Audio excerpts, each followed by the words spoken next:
ফতোয়া বরের দিন। প্রিয় দর্শক, অন্য মঞ্চের আলাপ চাইতায় আপনাদের সকলকে আমন্ত্রণ জানাচ্ছি। টিউলিপ সিদ্দিক লন্ডনের হ্যামস্টেড ও হাইগেটের এমপি, এক সময় ছিলেন ব্রিটিশ সরকারের দুর্নীতি দমন বিষয়ক মন্ত্রী। তাকে দুর্নীতিতে দোষী সাব্যস্ত করে রায় দিয়েছে ঢাকার আদালত।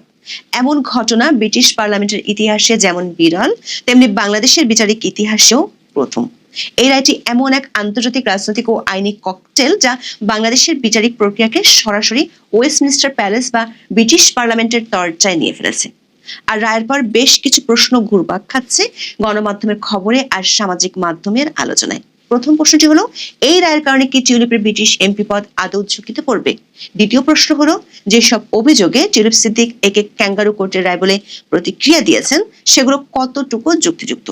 তৃতীয় প্রশ্নটি হলো, যথেষ্ট তথ্য প্রমাণ আদালতে হাজির না করার সত্ত্বেও, এমনকি বাংলাদেশের এভিডেন্স অ্যাক্ট না মেনে কেন টিউলিপ সিদ্দিককে এই মামলায় জড়াতে হলো? বিশেষ করে টিউলিপ সিদ্দিক নিজে প্লট নেননি, শুধু কথিত প্রভাব খাটানোর জন্য তিনি দোষী সাব্যস্ত হয়েছেন, কিন্তু সেই প্রভাব আবার খাটিয়েছেন ডিজিটাল মাধ্যমে।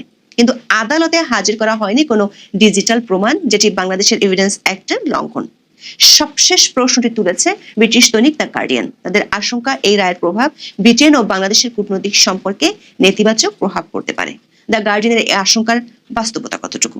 এই চারটি জটিল প্রশ্নের আইনি, রাজনৈতিক ও কূটনৈতিক উত্তর খুঁজতে চলুন যাওয়া যাক বিশ্লেষণে। পূর্বাচল নতুন শহর প্রকল্পে রাজধানী উন্নয়ন কর্তৃপক্ষ বা রাজুকের প্লট বরাদ্দে দুর্নীতির মামলায় ব্রিটিশ এমপি টিউলিপ সিদ্দিককে 2 বছরের কারাদণ্ডের রায় হয় 1 ডিসেম্বর।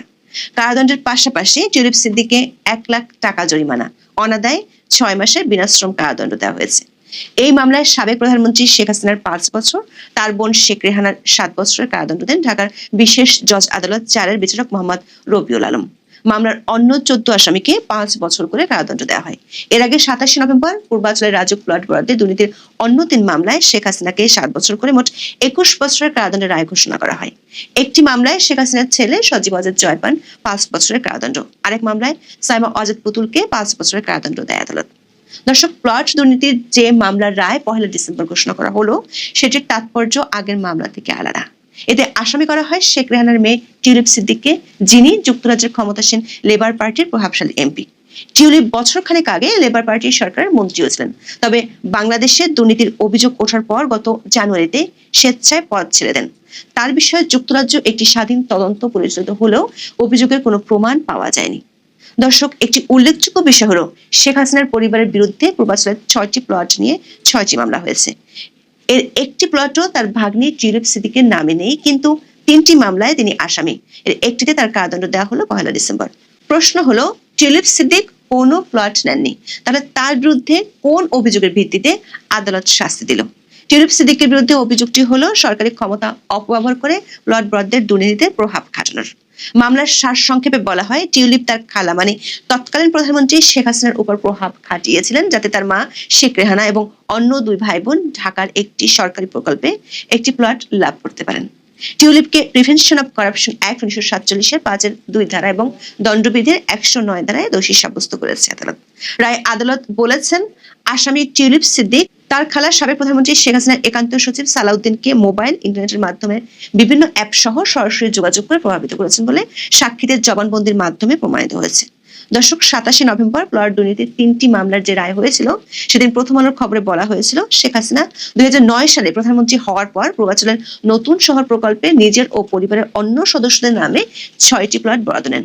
প্রশ্ন হলো, যদি 2009 সালে এই প্রক্রিয়া শুরু হয়, টিউলিপ সিদ্দিক এমপি হয়েছিলেন 2015 সালে, তাহলে ব্রিটিশ এমপি হিসেবে তিনি প্রভাব খাটিয়েছেন বলে যে অভিযোগ আনা হয়েছে, তা কতটুকু সত্যি? দর্শক, টিউলিপ যেহেতু ব্রিটিশ পার্লামেন্টের সদস্য, তাই স্বাভাবিকভাবেই ব্রিটিশ ও আন্তর্জাতিক গণমাধ্যমে বিষয়টি ফলো করে প্রচার হয়েছে। বাংলা ট্রিবিউনের এক খবরে বলা হয়েছে, বাংলাদেশের আদালত থেকে এই রায় ঘোষণার পর ওয়েস্টমিনিস্টার রাজনীতি অঙ্গনে শুরু হয়েছে তোলপাড়। এসব আলোচনায় একটি বিষয় উঠে এসেছে, সেটি হলো ঢাকার এই 2 বছরের কারাদণ্ড কি লন্ডনে টিউলিপের রাজনীতি বা সংসদ সদস্য পদ কেড়ে নেবে? দর্শক, এর জন্য দেখতে হবে যুক্তরাজ্যের 1981 সালের representation of the people act. এই আইনের অধীনে ব্রিটিশ কোনো সংসদ সদস্যকে পদ হারানোর জন্য 2টি শর্ত পূরণ করতে হয়। প্রথম শর্ত হলো, যদি কোনো ব্যক্তি কোনো অপরাধে দোষী সাব্যস্ত হন এবং তাকে 1 বছরের বেশি সময়ের জন্য কারাদণ্ডে দণ্ডিত করা হয়, তবে তিনি পার্লামেন্টের সদস্যপদ হারানোর ঝুঁকিতে পড়েন। টিউলিপ সিদ্দিকের 2 বছরের সাজা এই প্রথম শর্তটি পূরণ করে। গুরুত্বপূর্ণ দিক হলো এই আইনে বলা হচ্ছে এই দণ্ড ইউনাইটেড কিংডমে হোক বা অন্য কোথাও দেওয়া যেতে পারে, অর্থাৎ বিদেশি আদালতের রায়কেও ব্রিটিশ আইন বিবেচনা করে। কিন্তু গুরুত্বপূর্ণ হলো এই আইনের দ্বিতীয় শর্ত, যেটির কারণে টিউলিপ সিদ্দিক এমপি থেকে যাবেন। বলা যায় যুক্তরাজ্যের আইনের এই শর্তটি টিউলিপের জন্য একটি মজবুত ঢাল তৈরি করে রেখেছে। সেই শর্তটি হলো শুধুমাত্র সাজা হলেই এমপি পদ যায় না, বরং সেই সাজার কারণে বর্তমানে ব্রিটিশ দ্বীপপুঞ্জ বা রিপাবলিক অফ আয়ারল্যান্ডের মধ্যে কোথাও আটক বা ডিটেইন থাকেন, অথবা যেখানে তিনি আটক থাকার কথা সেখানে বেআইনিভাবে বাইরে থাকেন, দর্শক টিউলিপ সিদ্দিক বর্তমানে যুক্তরাজ্যের মুক্ত অবস্থায় আছেন। ঢাকার আদালত তাকে দণ্ড দিলেও যুক্তরাজ্যের সরকার বা ব্রিটিশ আদালত এই রায় কার্যকর করার জন্য তাকে ব্রিটিশ কারাগারে আটক বা ডিটেইন করেনি। যেহেতু তিনি ব্রিটিশ দ্বীপপুঞ্জের কোথাও আটক নন, তাই তিনি representation of the people act 1981 এর অধীনে অযোগ্য বিবেচিত হচ্ছেন না। এই কারণে টিউলিপ সিদ্দিক আইনিভাবে তার এমপি পদ হারাচ্ছেন না। আবার যুক্তরাজ্যের রিকল অব এমপি অ্যাক্ট 2015 অনুযায়ী কোন নির্বাচিত এমপি যদি 1 বছরের বেশি সময়ের জন্য কারাদণ্ড প্রাপ্ত হন, তবে তার পদ বাতিলের প্রক্রিয়া বা রিকল পিটিশন শুরু হতে পারে। তাই টিউলিপের দণ্ড এই আইনের আওতায় পড়ে। তবে এখানেও আরেকটি আইনি প্রশ্ন রয়েছে। আইনটি মূলত ব্রিটিশ আদালতের রায়ের ক্ষেত্রে সরাসরি কার্যকর হয়। বিদেশি আদালতের রায়, বিশেষ করে যে দেশের সঙ্গে যুক্তরাজ্যের কোনো বন্দি বিনিময় চুক্তি নেই, তা স্বয়ংক্রিয়ভাবে একজন ব্রিটিশ এমপির পদ খারিজ করতে পারে না। দর্শক টিউলিপ সিদ্দিক এমন একটি বিদেশি আদালতের রায় দণ্ডিত হয়েছেন, কিন্তু সেই রায় ইউকেতে কার্যকর করার মতো আইনি প্রক্রিয়া বা চুক্তি নেই। তার মানে টিউলিপকে ফেরত এনে শাস্তি নিশ্চিত করার কোনো উপায়ই বাংলাদেশ সরকারের হাতে নেই। বিবিসি ওয়ার্ল্ডের খবরে বলা হয়েছে বাংলাদেশের সঙ্গে যুক্তরাজ্যের কোনো প্রত্যর্পণ চুক্তি নেই। বাংলাদেশ দেশটির কাছে একটি টু বি কান্ট্রি হিসেবে বিবেচিত, অর্থাৎ তাকে প্রত্যর্পণের অনুমতি পেতে যুক্তরাজ্যের আইনজীবী ও বিচারকদের সামনে সুস্পষ্ট তথ্য প্রমাণ উপস্থাপন করতে হবে। কিন্তু সে প্রমাণে যে ব্যাপক ঘাটতি রয়েছে সেটি জানিয়ে এর মধ্যে ব্রিটেনের নাম করা আইনজীবীরা বাংলাদেশের লন্ডন হাই কমিশনের কাছে চিঠি দিয়েছেন। সবচেয়ে বড় কথা হলো টিউলিপের রাজনৈতিক দল লেবার পার্টি যেমন তার পক্ষে, তেমনি তার বিরোধী দলের বড় বড় আইনজীবীরাও এরই মধ্যে তার পক্ষে বিবৃতি দিয়েছেন। টিউলিপের দল লেবার পার্টির একজন মুখপাত্র বিবিসি ওয়ার্ল্ডকে বলেছেন দলটি এই রায়কে স্বীকৃতি দিতে পারে না। বিবিসি বলছে তারা বুঝতে পেরেছে টিউলিপ সিদ্দিকের বিরুদ্ধে কোনো তদন্ত বা দলীয় শৃঙ্খলা বিষয়ক কোনো ব্যবস্থা নেওয়া হচ্ছে না। তিনি তার লেবার পার্টির সদস্য পদ এবং হাউস অব কমন্সের হুইপের পদে বহাল থাকবেন। দর্শক, রায় ঘোষণার পর টিউলিপ সিদ্দিক তার প্রতিক্রিয়া জানিয়েছেন। প্রতিক্রিয়ায় তিনি বলেছেন পুরো প্রক্রিয়াটি শুরু থেকে শেষ পর্যন্ত ছিল ত্রুটিপূর্ণ ও প্রহসনমূলক। রায় ঘোষণার পর তাৎক্ষণিক প্রতিক্রিয়ায় ব্রিটিশ সংবাদ মাধ্যম দ্য গার্ডিয়ানকে টিউলিপ সিদ্দিক বলেছেন এই ক্যাঙ্গারু আদালতের ফলাফল যেমন অনুমানযোগ্য তেমনি অযৌক্তিক। তিনি দাবি করেছেন তার মনোযোগ সবসময় হ্যামস্টেড এবং হাইগেটের ভোটারদের প্রতি। বাংলাদেশের এই নোংরা রাজনীতি দ্বারা তিনি মনোযোগ হারাতে চান না। টিউলিপ সিদ্দিক ও তার আইনজীবীরা বরাবরই তার বিরুদ্ধে বাংলাদেশ সরকারের আনা অভিযোগগুলো অস্বীকার করেছেন। আবার টিউলিপ যে অভিযোগগুলো করে আসছিলেন সেগুলোর পক্ষে কথা বলেছেন ব্রিটেনের নাম করা আইনজীবীরা, যাদের কেউ কেউ আবার টিউলিপের রাজনৈতিক প্রতিপক্ষ হিসেবেও পরিচিত।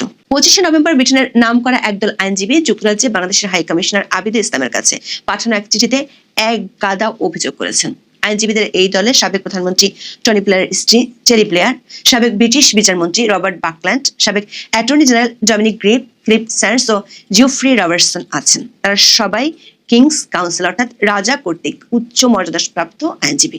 হাই প্রোফাইল এই আইনজীবীরা বলেছেন টিউলিপ ন্যায় বিচারের মৌলিক অধিকার থেকে বঞ্চিত হচ্ছেন।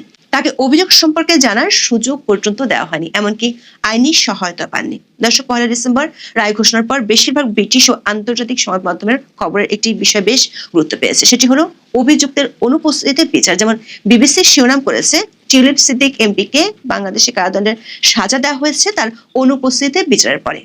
আন্তর্জাতিক অনেক সংবাদ মাধ্যম টিউলিপ সিদ্দিকের এই দণ্ডকে বাংলাদেশের বৃহত্তর রাজনৈতিক পট পরিবর্তন এবং সাবেক ক্ষমতাসীনদের উপর প্রতিশোধমূলক আইনি প্রক্রিয়ার অংশ হিসেবে দেখছে। দর্শক, ব্রিটিশ সহ আন্তর্জাতিক সংবাদ মাধ্যমগুলোতে এই রায় আরো প্রশ্নবিদ্ধ হয়েছে সরকার পক্ষের আইনজীবীদের বক্তব্যে। বিশেষ করে আদালতে কোন কোন প্রমাণের ভিত্তিতে টিউলিপের বিরুদ্ধে অভিযোগ প্রমাণিত হয়েছে সেটি নিয়ে প্রশ্ন তুলেছেন অনেকেই। রায়ের পর্যবেক্ষণে আদালত বলেছে শেখ রেহানা সাবেক প্রধানমন্ত্রী শেখ হাসিনাকে প্ররোচিত করে পূর্বাচল আবাসিক প্রকল্পে প্লট নিয়েছেন। টিউলিপ সিদ্দিক তার মা শেখ রেহানা সিদ্দিককে প্লট পাইয়ে দেওয়ার জন্য তার খালা সাবেক প্রধানমন্ত্রী শেখ হাসিনাকে এবং শেখ হাসিনার একান্ত সচিব সালাউদ্দিনকে মোবাইল ও ইন্টারনেটের বিভিন্ন অ্যাপের মাধ্যমে এবং বাংলাদেশে এলে সরাসরি যোগাযোগ করেছেন। দুজন সাক্ষীর সাক্ষ্য এবং তাদের জবানবন্দিতে তা প্রমাণিত হয়েছে বলে রায় উল্লেখ করেছে আদালত। মজার বিষয় হলো বিবিসি বাংলার খবরে বলা হয়েছে এই মামলায় নিযুক্ত স্পেশাল পিপি তরিকুল ইসলাম জানিয়েছেন কেবলমাত্র সাক্ষীদের সাক্ষ্য ও জবানবন্দি ছাড়া এই অভিযোগ প্রমাণের সপক্ষে কোনো তথ্য প্রমাণ নেই। অর্থাৎ অ্যাপের মাধ্যমে মিস সিদ্দিকের আসামিদের সাথে যোগাযোগ করে প্রভাবিত করার কোনো স্ক্রিনশট বা নথি প্রমাণ হিসেবে আদালতে উপস্থাপন করেনি দুদকের আইনজীবীরা। তরিকুল ইসলাম বলেছেন হোয়াটসঅ্যাপে মিস সিদ্দিক যোগাযোগ করেছেন, তবে হোয়াটসঅ্যাপের যোগাযোগের কোনো স্ক্রিনশট বা কপি আছে কিনা সাংবাদিকদের এমন প্রশ্নের উত্তরে তরিকুল ইসলাম বলেন, না, সাক্ষী ওসমান গনি এবং উজ্জ্বল হোসেন রেজিস্ট্রারের কাছে 164 ধারায় স্বীকারোক্তিমূলক জবানবন্দিতে জানিয়েছে টিউলিপ সিদ্দিক সাবেক প্রধানমন্ত্রী শেখ হাসিনার প্রিন্সিপাল সেক্রেটারি জনাব সালাউদ্দিনের সাথে যোগাযোগ করে তার মা, ভাই ও বোনকে ফ্লাড পদ্ধতিতে প্ররোচিত করেছেন, উস্কানি দিয়েছেন। তবে হোয়াটসঅ্যাপে মিস সিদ্দিকের দেয়া মেসেজের কোনো স্ক্রিনশট বা কপি আইনজীবীদের কাছে নেই বলে জানান তারা। বিষয়টি ফেসবুক পোস্টে তুলে ধরেন ব্রিটিশ সাংবাদিক ডেভিড বার্গম্যান। তিনি লেখেন, হোয়াটসঅ্যাপ বার্তার স্ক্রিনশটের কপি আছে কিনা এমন প্রশ্নে আইনজীবী স্বীকার করেন এমন কোনো কিছু তাদের কাছে নেই। এমনকি হোয়াটসঅ্যাপ বার্তা কবে কখন পাঠানো হয়েছিল তারও কোনো উত্তর নেই দুদকের কাছে। দর্শক, এখানে আমাদের বিশ্লেষণ হলো আন্তর্জাতিক ক্ষেত্রে সাড়া ফেলানো এমন একটি মামলার বিচারের ক্ষেত্রে বাংলাদেশের রাষ্ট্রপক্ষের আইনজীবীরা বোধহয় বাংলাদেশের সাক্ষ্য আইনটি পড়ে দেখেননি। বাংলাদেশের সাক্ষ্য আইন বা এভিডেন্স অ্যাক্টের চ্যাপ্টার 5 এর section 65B A admissibility of digital records বা ডিজিটাল প্রমাণের গ্রহণযোগ্যতা নিয়ে কঠোর বিধান রয়েছে। আইনের ধারা 65B এর উপধারা 4 অনুযায়ী ইলেকট্রনিক্স রেকর্ড যেমন স্ক্রিনশট, চ্যাটলগ, ইমেল ইত্যাদি আদালতের প্রমাণ হিসেবে পেশ করতে হলে অবশ্যই একটি বাধ্যতামূলক সনদ বা ম্যান্ডেটরি সার্টিফিকেট জমা দিতে হয়। এই সনদে প্রমাণ করতে হয় যে ডিজিটাল প্রমাণটি যে কম্পিউটার বা ডিভাইস থেকে নেওয়া হয়েছে সেটি সচল ছিল এবং প্রমাণের অখণ্ডতা বা ইন্টিগ্রিটি বজায় আছে। এই সনদ ছাড়া ডিজিটাল প্রমাণ গৌণ সাক্ষ্য হিসেবে অগ্রহণযোগ্য। দর্শক, রায়ের পর দেখা যায় সবশেষ প্রশ্নটি হলো, যেহেতু টিউলিপ ব্রিটিশ ক্ষমতাসীন দলের সংসদ সদস্য, বিশেষ করে ব্রিটিশ প্রধানমন্ত্রীর সাথে তার বেশ সুসম্পর্ক রয়েছে, সেক্ষেত্রে ব্রিটেনের সাথে বাংলাদেশের সম্পর্কে কোনো প্রভাব ফেলবে কিনা। গার্ডিয়ানের মতো প্রভাবশালী সংবাদমাধ্যম লিখেছে, এই রায় বাংলাদেশ ও যুক্তরাজ্যের কূটনৈতিক সম্পর্কে টানাপোড়েন তৈরি করতে পারে। যদিও ব্রিটিশ সরকার পক্ষ থেকে এখনো বিষয়টি নিয়ে কোনো আনুষ্ঠানিক বক্তব্য জানানো হয়নি, কিন্তু বিষয়টি নিয়ে কথা বলেছেন যুক্তরাজ্যের প্রধানমন্ত্রীর চিফ সেক্রেটারি ড্যারেন জোন্স। যুক্তরাজ্যের প্রভাবশালী সংবাদমাধ্যম দ্য ইন্ডিপেন্ডেন্ট ড্যারেন জোন্সের সাথে বিষয়টি নিয়ে কথা বলেছে। তিনি বলেছেন, বাংলাদেশে যে বিচার হয়েছে তার সাথে টিউলিপ জড়িত নন, এমনকি এটা আইনি পরিস্থিতির চেয়ে অনেক বেশি রাজনৈতিক পরিস্থিতি বলেই তারা মনে করেন। সব মিলিয়ে এই রায়টি একটি রাজনৈতিক মেসেজ, যার গন্তব্য ঢাকা থেকে নয়াদিল্লি হয়ে লন্ডনের পার্লামেন্ট পর্যন্ত বিস্তৃত। এই রায়কে ঘিরে ঢাকা ও লন্ডনের দূরত্ব কেমন হয় সেটি দেখার জন্য অপেক্ষা করতে হবে।